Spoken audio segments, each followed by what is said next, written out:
Mafujoshi Green Tea Gal, and welcome back to Dudes Getting Bricked Up Over Other Dudes, the channel. Today I'm going to give a quick and dirty rundown of the BL hopefuls airing next in every season, each handpicked morsel tailored specifically to your refined palate. Let's dig in. Fighting evil never looks so good. To Be Hero X is out here making sure every single baddie gets absolutely styled on in a 4K letterbox format. There are at least 10 of these flashy, adoration-fueled heroes, each with their own motivation for their particular brand of heroism. But I'm focusing on 9 and 10, Private Dancer Nice and Bad Boy Konme. Even though they're battling each other so fiercely in their focus trailer, they still manage to have excellent chemistry. 都会完美化解，我会守护每一个完美的笑容，也包括你。 Oh boy, would Fire Force have been the kind of show I would have recommended if I had started this series a few years earlier. 2016 Season 2 has left fans starving for years, but even now I still remember the show pinging on my Fujo radar many times across its 48 episodes.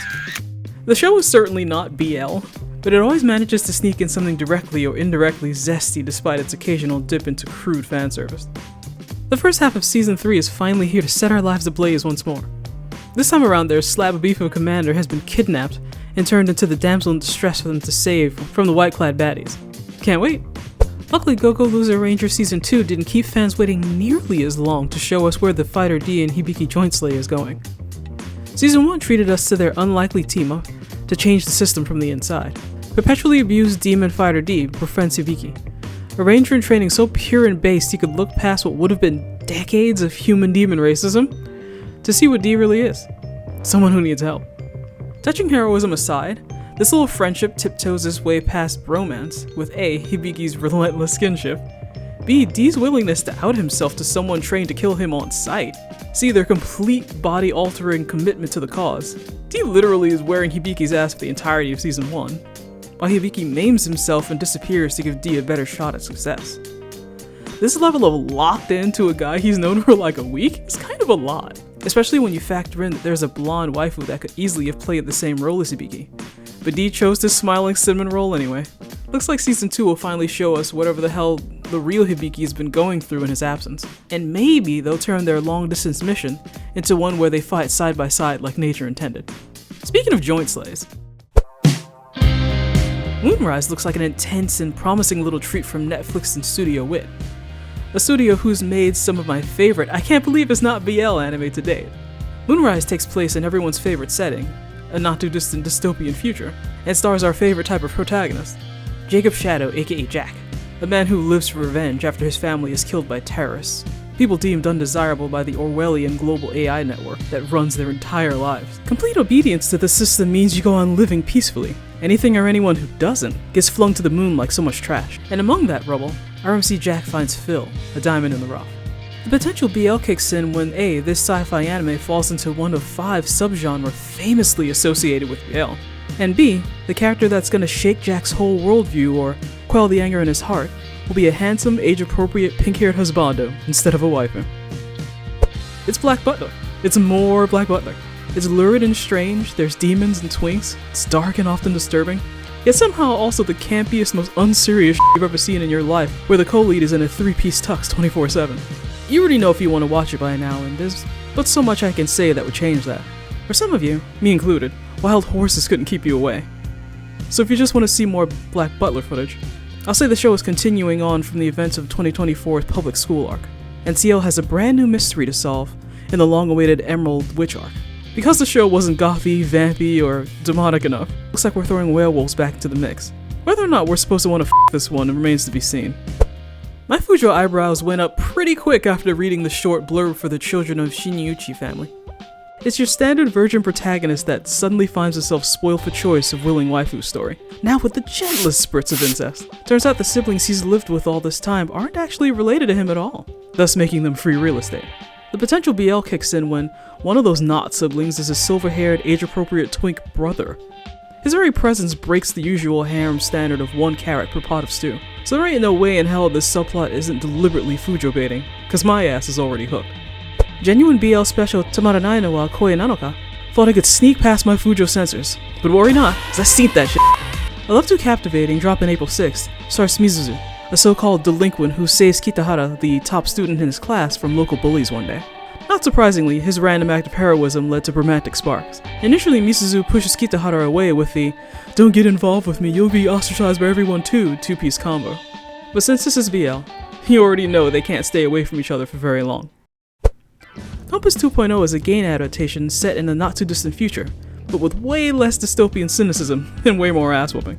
Compass itself is a dreamlike battleground, powered directly by beatdowns. Players are supposed to find and bond with their digital partners, but 13, our troubled upstart MC, won't get with the program.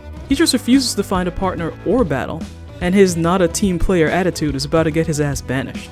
13 doesn't know it yet, but newbie player Jin is already interested in him as a potential partner. Which is great because them working together might just be what saves Compass and brings peace back to their world within a world. Aside from the dramatical murder flashbacks the synopsis gave me, possible BL subtext kicks in when so much of the plot and survival of this place seems to rely on the mostly male players finding mostly cute male partners to buddy up with, and the system literally won't work if they don't. Not to mention, this is going to air at midnight, meaning it's definitely not as kid-friendly as the bright colors and merchandisable avatars would suggest. B features the second male Gyado to appear in anime this year, and C is from Studio Leduce, who has already made zesty male-bonding Fujo-bait anime before. Everyday Host is part of a growing subgenre of anime where an adult protagonist lives his best life by forsaking more traditional work for something more adventurous and atypical. Pharmacy Hajime mostly leaves insurance sales behind for the glittering yet unserious world of host clubs, complete with a motley crew of the prerequisite hotties you'd expect to be working there. Considering the all-male cast and the BL-ish interests of their day-to-day clientele, there again ain't no way this anime will leave out Fujo-friendly fanservice. And from the looks of it, it's from the same animators who made There's No Cure for My Brother, whose 5 seasons and counting have never been shy about the joke BL antics, making Everyday Host one of the safest bets on this list. Speaking of safe bets, Tere Yarashi Fukami-kun is a full-on yaoi smut, dropping April 7th. This one falls under the workplace bromance niche, the sweet spot several of my favorite fluff BL titles have found a home in lately. Unexpectedly, Naughty Fukami got a 4 out of 5 on the Spice-O-meter. This horny good time from Anime Festa stars popular, haughty, and narcissistic Akihiko Kaji, but one overnight business trip with this bland buddy completely changed Kaji's negative impression of him, as Fukami's naked body lets Kaji see him for the snack he always was. Like 2024's The Perfect Prince Loves Me, the side character, unexpectedly Naughty Fukami will drop on Cool Mike's website, where you can snag its episodes for about $5 a pop.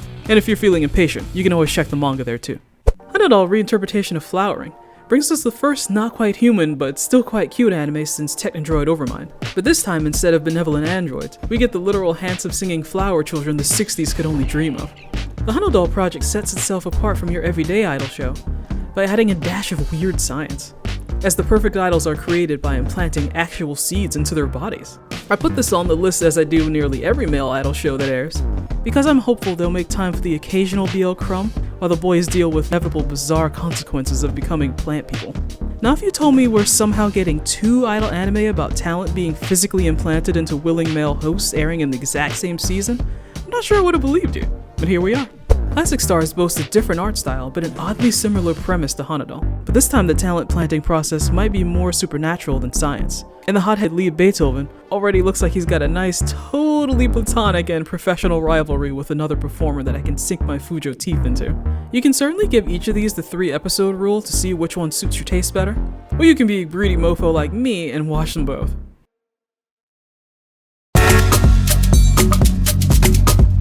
The punch-drunk twunks of Windbreaker are back this April to cause and solve all of their problems with violence. Sure, the lead has a girly name and the cast is packed with more guys than you can shake a stick at, but Season 1 felt a touch more like Boys Life than the Boys Love vibe the setting low-key implied. With the introduction of some new baddies, Season 2 might tiptoe past that "hey, they're just bros being bros" line with the introduction of the 4 Heavenly Kings, specifically the gender-fluid they-them character the show teased at the end of Season 1. Turns out a lot of Fujo-friendly things are actually coming in the form of movies this season. Queen is back on their bullshit with a new movie, Mirage Queen Elegant Vacations. Our androgynous protagonist hasn't done much to warrant being on this list except exist, looking like that, calling themselves Queen and jetting around the world with their partners stealing anything that's not nailed down. But maybe this movie will change that. I'm sure historians will find that they were just roommates. There's a Jujutsu Kaisen compilation movie coming this May, with a poster featuring everyone's favorite doomed husbands instead of, say, the protagonist of the show. King of Prism is back with another over-the-top zesty-ass movie, King of Prism Your Endless Call. What's it about? You don't f***ing care. It's songs and colorful camp and I'm...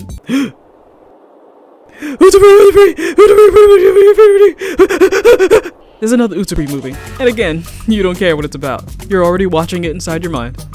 And that is it for me. Which of these are you most looking forward to?